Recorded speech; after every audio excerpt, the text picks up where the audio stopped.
ते समजून घ्या की जो नेहमी राहतो त्याचं ध्यान करा. कोण नेहमी राहत? भगवंत नेहमी राहतात. जसं ज्यावेळेस गणेश उत्सव येतो, 8-10 दिवस आनंदानं आपण आरती करतात आणि आरती केल्यानंतर ज्या आनंदानं आणतात ना, आणताना जेवढा आनंद होतो तेवढाच ज्यावेळेस विसर्जनासाठी घेऊन जातात तरी तेवढाच उत्साह, तेवढाच हर्ष. आणि ज्यावेळेस नेतात, विसर्जन करतात तर काय म्हणतात माहितीये? गणपती बाप्पा मोरया, पुढच्या वर्षी लवकर या. कुणाला म्हणतो? गणपती बाप्पा. पण आपल्या बापाला समजा आपण घेऊन नाही गेले मसनामध्ये अंत्ययात्रेला, त्यावेळेस म्हणत नाही बाबा लवकर या बरं का. आणि समजा किती रडले, आई वडील जाताना किती रडले, दुसरे समजून सांगतात की बाबा अरे एकदा गेल्यानंतर किती रडला तर काही वापस येत असतं का? कोणी माणसं वापस येत नाही, परंतु भगवंत जे आहे गणपती बाप्पा मोरया, पुढच्या वर्षी लवकर या, म्हणजे उत्सवाच्या निमित्तानं आपण लवकर या. ते नेहमी असतात. गणेश भगवंताचं मंदिर आपण बांधलेलं नव्हतं तरी गणेश भगवान या जगामध्ये होते. गणेश भगवंताचं विसर्जन केलं तरी भगवंत राहतात. आणि ज्यावेळेस भगवान शिवाचा आणि माता पार्वतीचा विवाह झाला तर त्यावेळेस काय केलं? भगवान शिवानं आणि माता पार्वतीनं गणेश भगवंताचं पूजन पहिले केलं, नंतर त्यांचा विवाह झाला.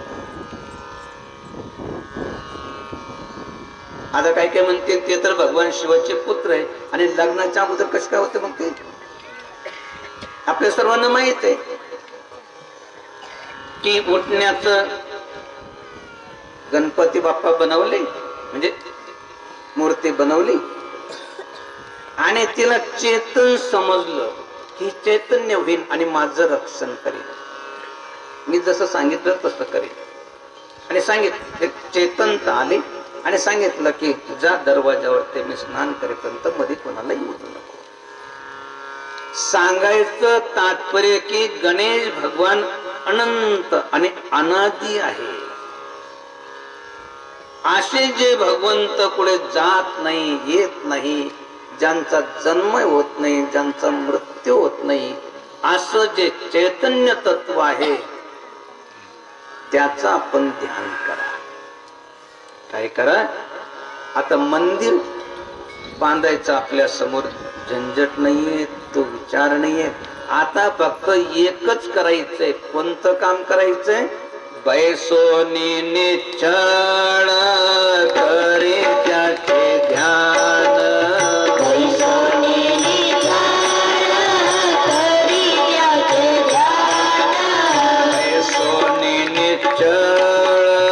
करी त्याचे ध्यान,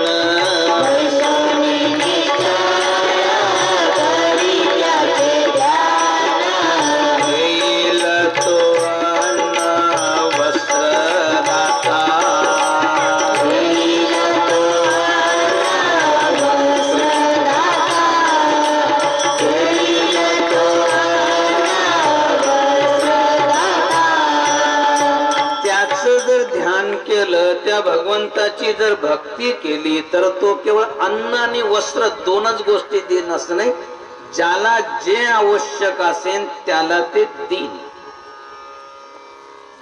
जसं कौरव पांडवांचं युद्ध ठरलं. काय ठरलं माहिती सर्वांना, इतिहास तो की छल बल कपट करून कौरवांनी पांडवांचं राज्य जिंकून घेतलं. 12 वर्षाचा वनवास संपला, 1 वर्षाचा अज्ञातवासही संपला. कृष्णम वंदे जगद्गुरु, त्या ठिकाणी त्यांना समजायला गेले की आपल्या भावाचं अर्ध राज्य तुम्ही देऊन टाका. 12 वर्षाचा वनवास, 1 वर्षाचा अज्ञातवास त्यांनी भोगलेला आहे, त्यांचं राज्य त्यांना देऊन टाका. म्हटले नाही देणार. म्हणले त्यांनी स्वतः जमवलं कमवलं ते तरी देऊन टाका. म्हटले ते नाही देणार. म्हटले मग असं करा, 5 भावांना 5 गावाची जहागिरी द्या. म्हटले 5 गावाची जहागिरी सुईच्या टोकावर मावेन एवढी जमीन तर त्यांना मिळणार नाही, तर 5 गावाची जहागिरी कुठणार. आता असं उर्मट उत्तर दिल्यानंतर भगवंत म्हटले मग आता ठीक आहे, दुसरा काही तर पर्याय राहिला नाही. आता युद्धानंतर जो जिंकन तो राज्य करेल. सुईच्या टोकावर पुढे जमीन मावत असते. एवढं उर्मट उत्तर दिल्यानंतर युद्धाशिवाय दुसरा काही पर्याय नाही. आणि ज्यावेळेस युद्ध ठरलं तर त्यावेळेस भगवंतांनी पांडवांचं सारथ्य कर्म म्हणजे अर्जुनाचं सारथ्य कर्म स्वीकारलं. अर्जुना सांगितलं की हे कृष्णा, माझा रथ दोन्ही सैन्याच्या मध्यभागी थोडा उभा करा. मला जरा बघायचंय की मला लढायचं कुणाकुणाशी.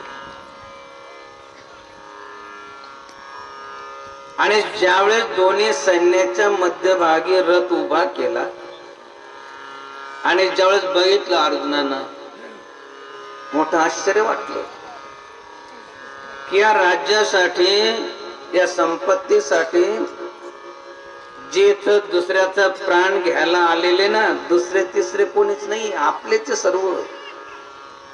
कोणी काका आहे, कोणी मामा आहे, कोणी भाऊ आहे.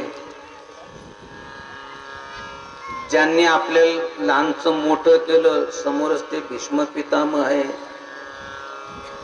ज्यांनी आपल्याला शिकवलं ते द्रोणाचार्य, कृपाचार्य समोर शस्त्र घेऊन उभे.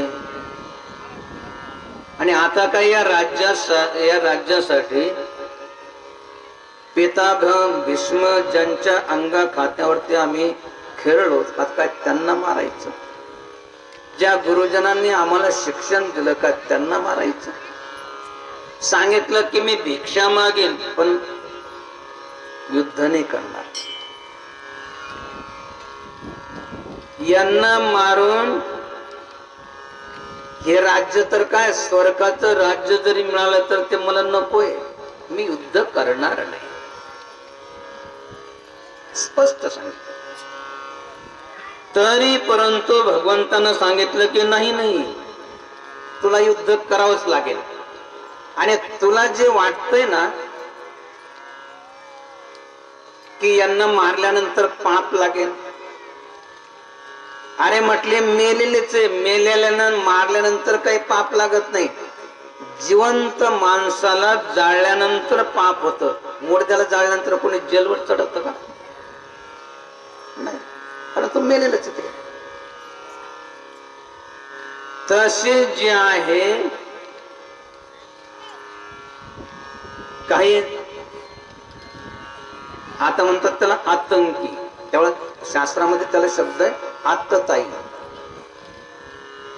अरे याने भीमाला विष देऊन मारण्याचा प्रयास केला. तुम्हाला म्हणजे पांडवांना 80 लाक्षागृहामध्ये जाळून मारण्याचा प्रयास केला. यांनी भर सभेमध्ये द्रौपदीचा वस्त्रहरण करण्याचा प्रयास केला. हे तर मेलेलेच आहे. जे दुष्कर्म करतात ते तर मेलेलेच असतात, त्याला मारण्यामध्ये काही दोष नाही. आता तायाला दिसता क्षणी गोळ्या घालावं असं शास्त्रामध्ये वर्णन आहे. हे सर्व मेलेलेच आहे. म्हणून अर्जुना तू युद्ध कर. आणि तो कसं युद्ध कर? निमित्त मात्र भव्य सव्यसाची, करता करविता मारता मारविता मी तुझ्या रथावरती बसलेलो आहे. तो निमित्त मात्र हो. सांगायचं तात्पर्य की त्याला इच्छा नव्हती, तरी परंतु स्वतः भगवंतानं अर्जुनाचा रथ चालवून त्यांना या जगाचं राज्य प्राप्त करून दिलं आणि मेल्यानंतर स्वर्गाचं राज्य दिलं.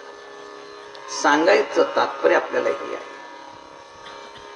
त्या भगवंताचं ध्यान केलं, त्या भगवंताची भक्ती केली.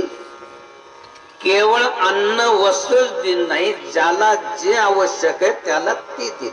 आपल्याला बंगला आवश्यक आहे तर बंगला दिन, गाडी आवश्यक आहे तर गाडी दिन, जे आवश्यक आहे ते आपल्याला दिन. परंतु त्याच्यासाठी आपण काय करा, बैसोनी निश्चळ करी त्याचे ध्यान. बैसोनी निश्चळ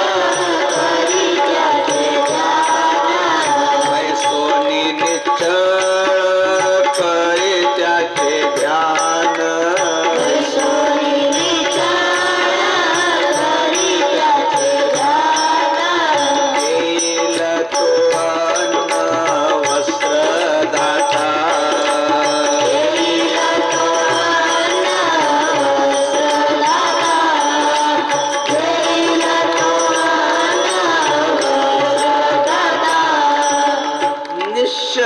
बैसोनी निश्चळ करी त्याचे ध्यान, देईल तो अन्न वस्त्र दाता. जे जे आपल्याला आवश्यक आहे तो परमात्मा देईन. परंतु त्याच्यासाठी आपण काय करा, एक निष्ठ भावना त्यांच्यावरती ठेवून आपण ध्यान करा, त्या भगवंताची भक्ती करा.